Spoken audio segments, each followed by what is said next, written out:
इस चीज़ को क्लियर रखें कि हम पाकिस्तान का इंटरनल मसला नहीं है। पाकिस्तान और बलूचिस्तान का मसला दो मुल्कों का मसला है। पाकिस्तान ने बलूचिस्तान मुल्क पर कब्ज़ा किया है आर्मी इन्वेजन के ज़रिए, और ये इलीगल है।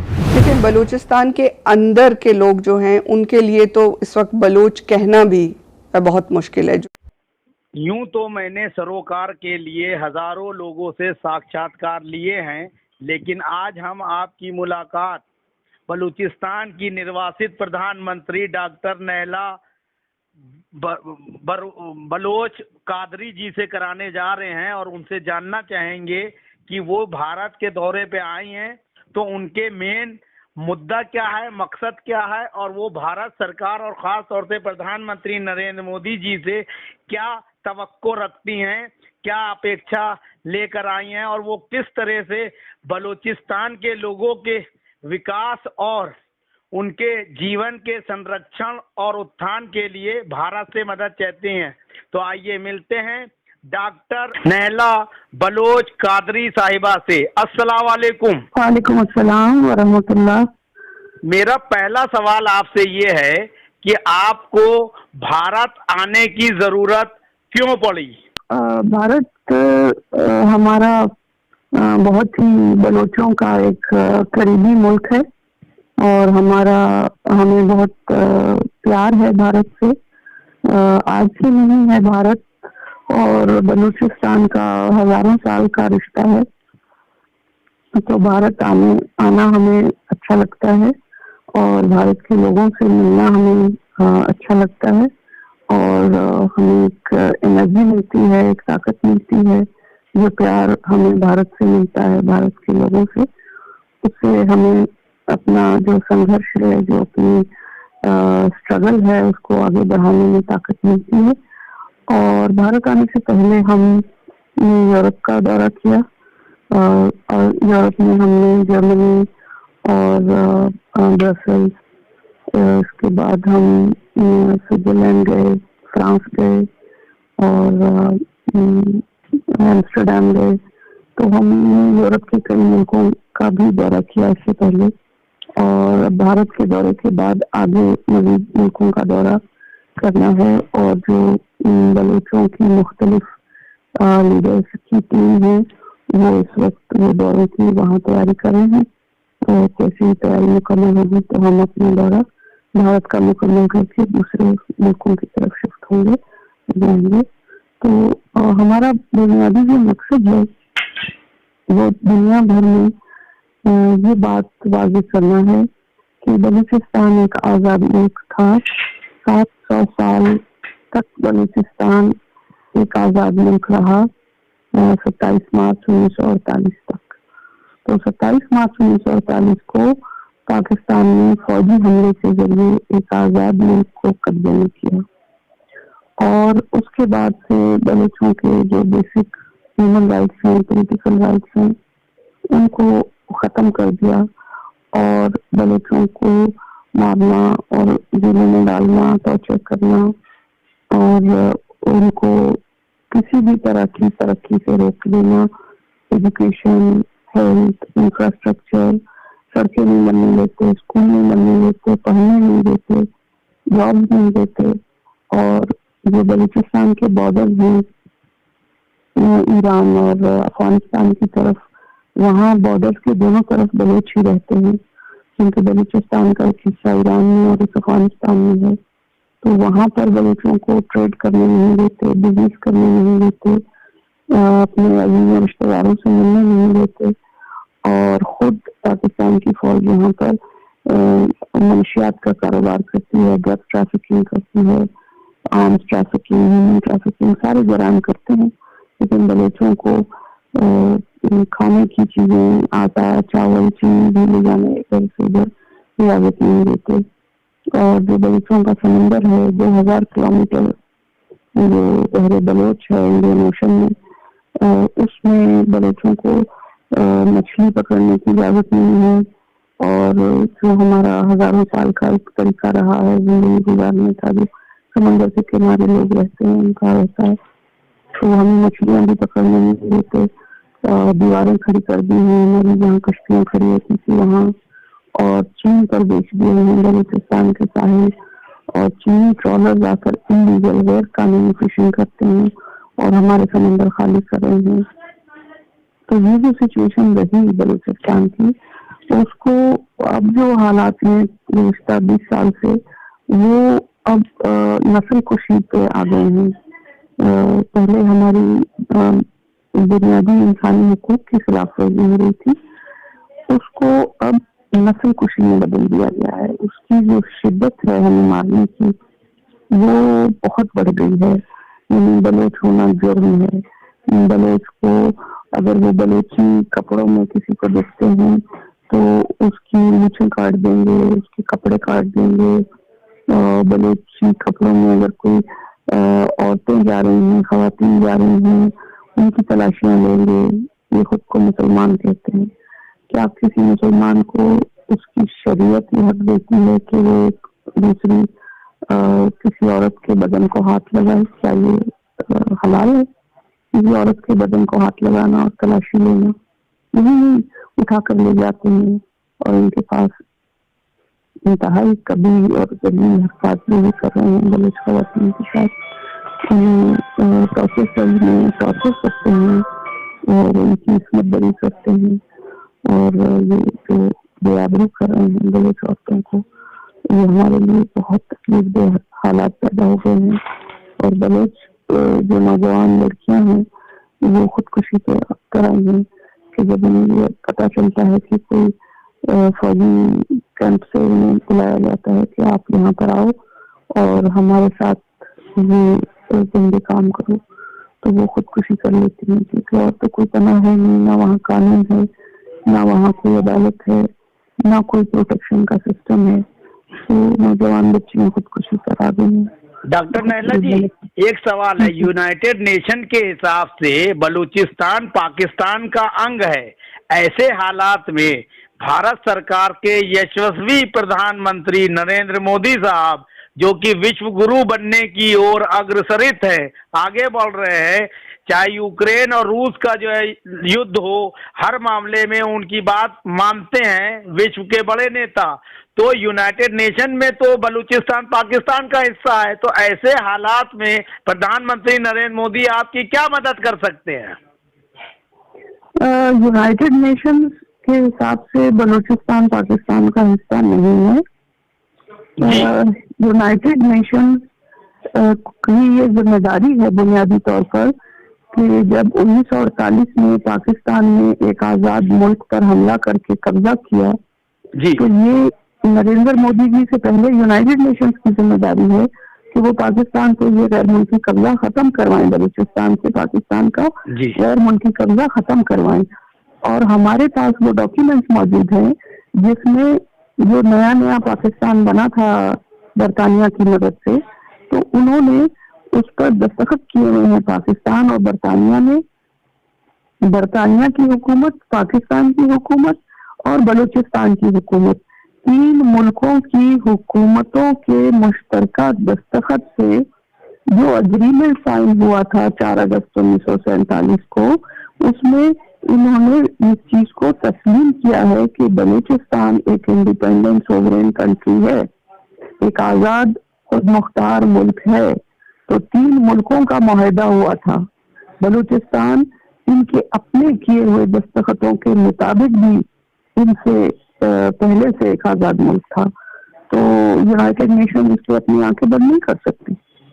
और इस चीज पर जो हमारी हमेशा यूनाइटेड नेशन में जो प्रेजेंटेशन रही हैं, हमने इस चीज को हमेशा रखा है और दुनिया के सारे फोरम्स पर कि बलूचिस्तान पाकिस्तान का हिस्सा नहीं है, ये पाकिस्तान का इंटरनल इशू, इंटरनल मसला नहीं है, ये 2 मुल्कों का मसला है, ये एक इंटरनेशनल कॉन्फ्लिक्ट है जिसको यूनाइटेड नेशन भी जानता है, इसको दुनिया के सारे मुल्कों की हुकूमतें भी जानती हैं और इसको हिंदुस्तान की हुकूमत तो सबसे बेहतर अच्छे से जानती है। तो इसमें ये कहना कि ये पाकिस्तान का इंटरनल मसला है, मोदी जी कुछ नहीं कर सकते, ये कोई बात नहीं है।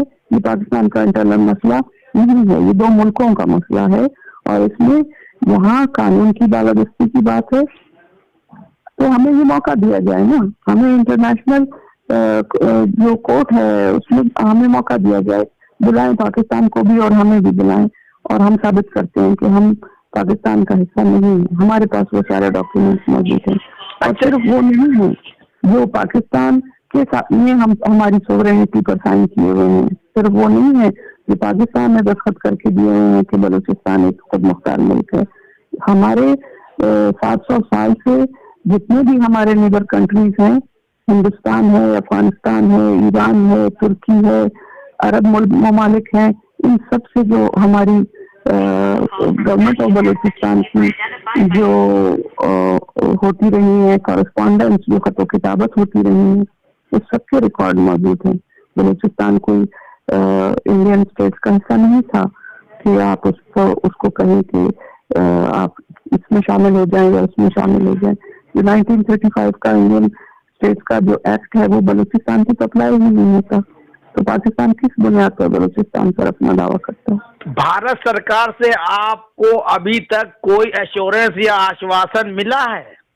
नहीं, कुछ नहीं मिला, ना हमें मिला, ना हमसे पहले जो बलोच आते रहे, हमारे जो सीनियर बुजुर्ग हैं, जो हमारे लीडर हैं, उससे पहले इंडिया आते रहे और इंडिया की जो मुख्तलिफ पार्टी की गवर्नमेंट रही है उनसे दरख्वास्त करते रहे हैं कि बलूचिस्तान के मसले पर आप हमारा साथ दीजिए। 1948 फरवरी में हमारे बुजुर्ग आए थे, निकोस बख्शगंज, वो नेहरू जी से मिले थे, वो अब्दुल कलाम आजाद से मिले थे और उनसे कहा था कि बलूचिस्तान पर कब्जे की तैयारी कर रहा है पाकिस्तान और आप इसमें हमारा साथ दें, आप इस पर आवाज उठाएं, आप यूएन में आवाज उठाएं हमारे लिए। तो उन्होंने हमारा साथ नहीं लिया और 1971 में जब पाकिस्तान टूट गया और जो उनकी दो कौमी नजरिए की थ्योरी थी वो तो खलीज बंगाल में डूब गई। पाकिस्तान बनाने वाले बांग्लादेश के लोग थे, बंगाली थे बुनियादी तौर पर, उन्होंने पाकिस्तान के लिए सबसे ज्यादा कोशिशें की थी और जब उन्हें पाकिस्तान की असलियत का पता चला तो उन्होंने तौबा की। उन्होंने कहा कि हमें कोई ऐसा मुल्क नहीं चाहिए जहाँ हम अपनी जबान में बात नहीं कर सकते, जहाँ हमारे वोट की कोई इज्जत नहीं है, जहाँ मेजॉरिटी वोट लेके मुजीबुर रहमान जिसको प्राइम मिनिस्टर बनने का राइट है उसको प्राइम मिनिस्टर नहीं बनने दिया जा रहा। और जब उन्होंने अपने राइट्स के लिए आवाज उठाई तो पाकिस्तान की फौज ने उन पर हमला कर दिया, 30 लाख बंगालियों का कत्लेआम किया, 5 लाख बंगाली औरतों को, जिनमें सब सारी मुसलमान औरतें थी ज्यादातर, उनको रेप किया, उनका बलात्कार किया। ये सब करने के बाद बंगालियों ने अपना मुल्क उनसे अलग कर लिया। तो वो जो इस्लामी बुनियाद पे एक मुल्क बनाने की बात थी वो तो वहीं खत्म हो गई। अगर ये इस्लाम है कि इस्लामी फौज जाके मुसलमान औरतों की इज्जत मिट्टी में मिलाए, तो ये इस्लाम किसको जरूरत है? तो इस्लाम की बदनामी है, इस्लाम का गलत इस्तेमाल है। कोई मजहब इस चीज की इजाजत नहीं देता, चाहे इस्लाम हो चाहे कोई और मजहब हो, लेकिन पाकिस्तान इस्लाम का नाम इस्तेमाल करके सारी गैर इस्लामी हरकत करता है।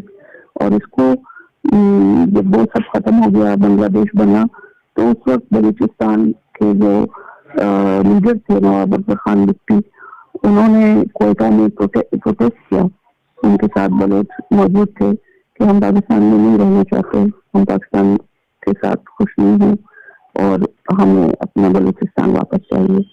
उन्होंने शेख मुजीबुर रहमान से मुलाकात भी की जाकर। इसी तरह जो सिंध है पाकिस्तान में, सिंध के जो लीडर थे मरहूम साईं जीएम सैयद साहब ने जाकर शेख मुजीबुर रहमान से मुलाकात की और उन्होंने भी यही कहा कि हम पाकिस्तान में नहीं रहना चाहते। इन्होंने हमें इस्लाम के नाम पर झूठ बोला था और धोखा दिया था। ये इनका इस्लाम से कोई ताल्लुक नहीं है, मुसलमान नहीं है, ये सिर्फ चोर डाकू और लुटेरे हैं, हम इनके साथ नहीं रहना चाहते। तो सब तैयार थे, मगर उस वक्त जो इंडिया की प्राइम मिनिस्टर थी इंदिरा गांधी, उन्होंने कहा इनफ, हम इसमें आप लोगों का कोई साथ नहीं ले सकता। तभी अगर भारत कोई स्टैंड लेता तो हम इस जुल्म की चक्की में जो पिस रहे हैं हमसे उस वक्त ही छूट जाते हैं। बलूचिस्तान की समस्या इतनी पुरानी है, 75 सालों से जो है उसका समाधान नहीं हुआ, इसके लिए आप किसको जिम्मेदार मानती हैं? इसको जिम्मेदारी तो आप देखिए सारी दुनिया की है, सबसे बढ़कर अक़वाम मुत्तहिदा की है। और अक़वाम मुत्तहिदा ने जिस तरह से यूक्रेन पर अगर रूस की इन्वेजन पर स्टैंड लिया है, वो स्टैंड बलूचिस्तान पर पाकिस्तान की इन्वेजन पर भी बनता था बराबर, लेकिन हम पर वो इनायत नहीं है इनकी। और जो सबसे बड़ी जिम्मेदारी है सारी इंटरनेशनल कम्युनिटी की है, लेकिन जो हमारे करीबी मुल्क हैं जिनसे हमें तवक्को है, वो भारत है, वो अफगानिस्तान है, ये दो मुल्क हैं, बांग्लादेश है जो हमारे साथी रहे हैं, बंगाली और बलोच, सिंधी, हम लोग पश्तून, हम लोग सब मुश्तरका स्ट्रगल करते रहे हैं। तो जो ये मुल्क हैं, खसूसन भारत, बांग्लादेश और अफगानिस्तान, हमें इनसे सबसे ज्यादा तवक्को है कि ये हमारा साथ दें। और फिर ये कि जो हमारे जिम्मेदारी की जहाँ तक और बात आती है, वो आप देखिए कि मुस्लिम उम्मा जो है वो बलूचों के कत्लेआम पर खामोश है। बलूचों की मेजॉरिटी मुसलमान है, लेकिन जो मुसलमान बलूच औरतों का बलात्कार पाकिस्तान की फौज करती है तो सारी मुस्लिम उम्मा खामोश है। और जब बलूचों के घरों में कुरान पाक जलाती है पाकिस्तान की फौज, तो उस वक्त भी मुस्लिम उम्मा खामोश है। और हम इस पर हैरान हैं कि ये मुस्लिम उम्मा अपनी ये जिम्मेदारी क्यों महसूस नहीं कर रही कि अगर कुरान पाक स्वीडन में जलाया जाए तो वो यूनाइटेड नेशंस में जाकर सारे खड़े हो जाते हैं। ये भी कुरान पाक है, ये बलोच के घर में जलाया जा रहा है, पाकिस्तानी फौज आग लगा रही है, तो यहाँ मुस्लिम उम्मा क्यों खामोश है?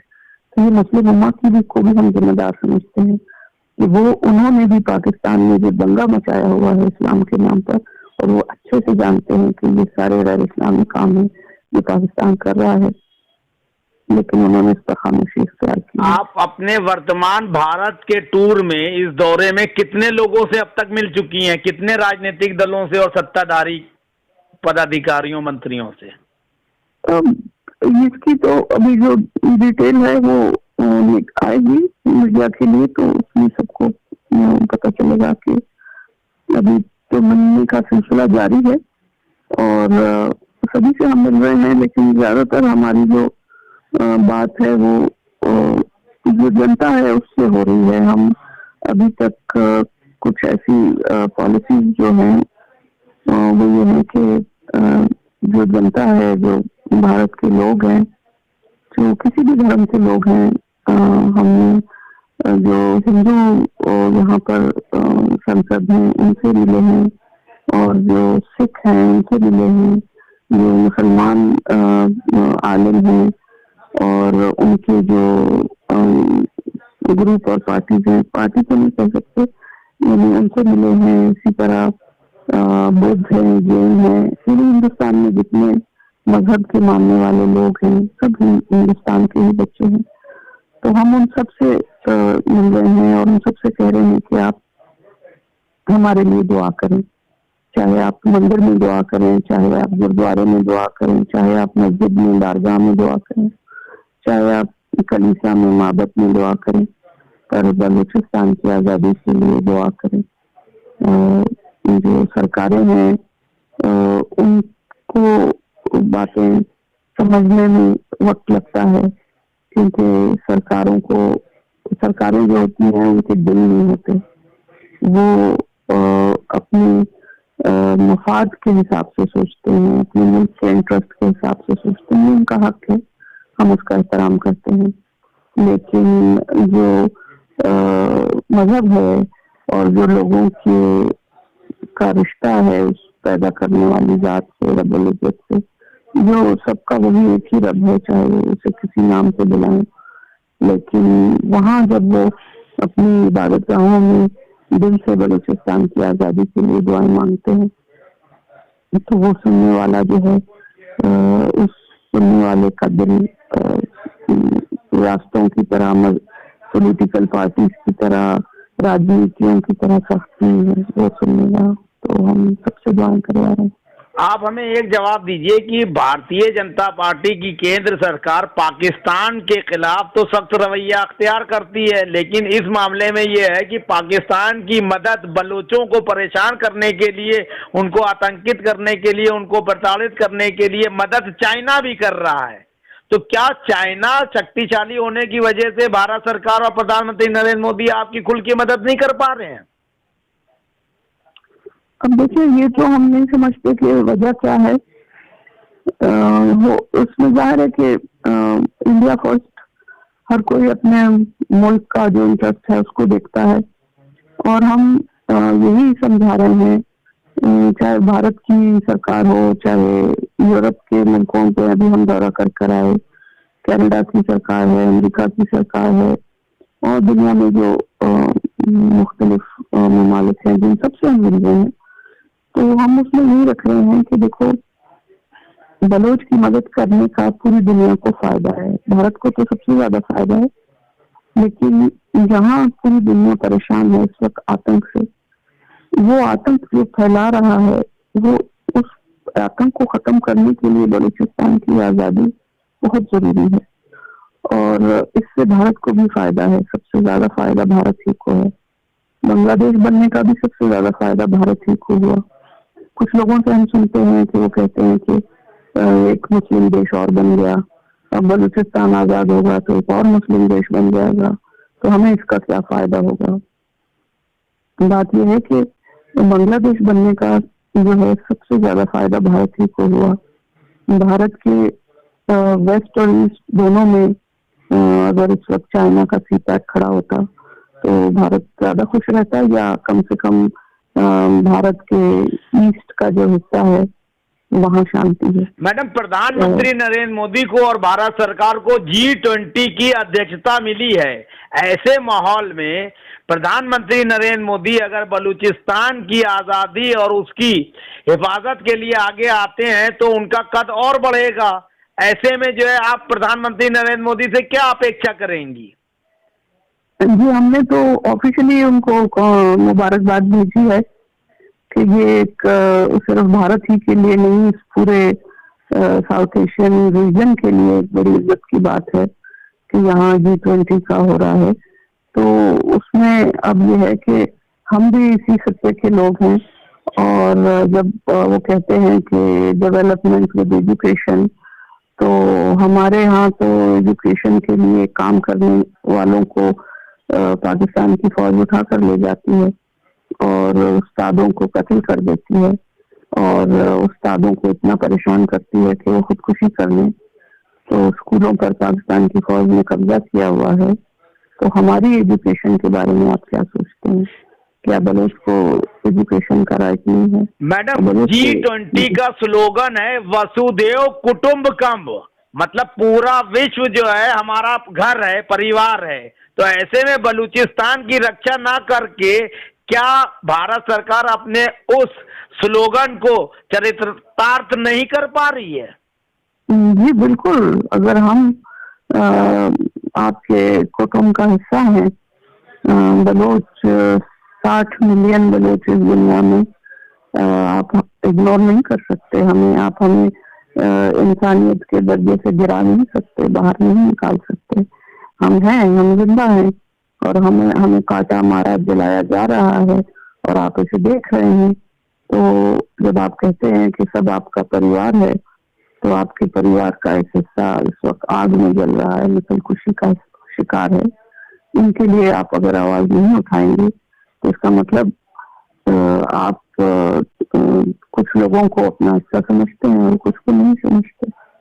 ठीक है, शुक्रिया। अस्सलाम वालेकुम। वालेकुम अस्सलाम।